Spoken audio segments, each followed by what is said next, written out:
what I would like to do is start by adding back in the rails.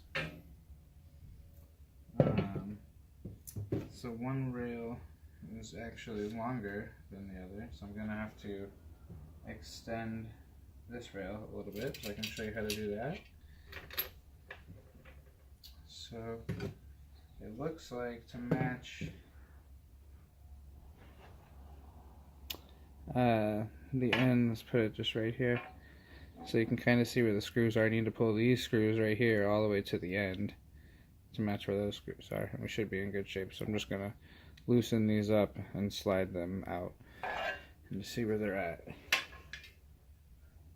On the back side, I'm using these holes right here and these holes right here, and then these holes right here and these holes right here. So just gotta slide it a little bit. Okay.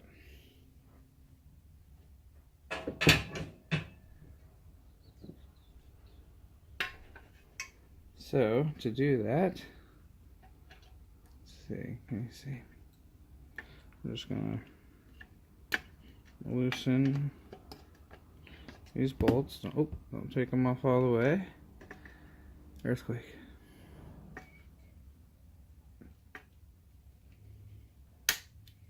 Maybe they got stuck on there. Okay.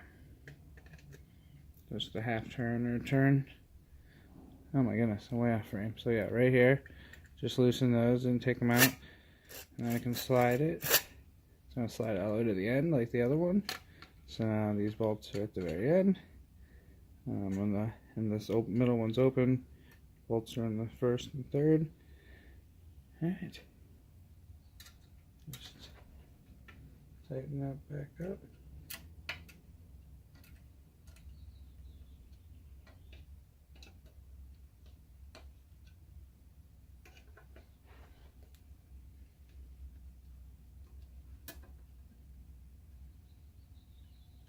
Okay, so that should be the same length.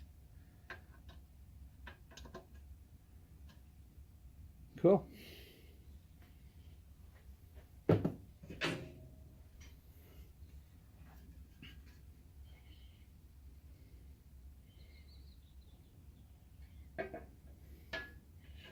Yep.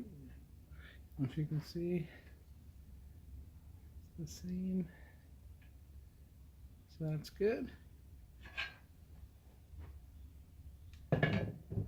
Alright, now that we have our shelves, we know how to use our NavePoint shelf. We can actually install it into the rack.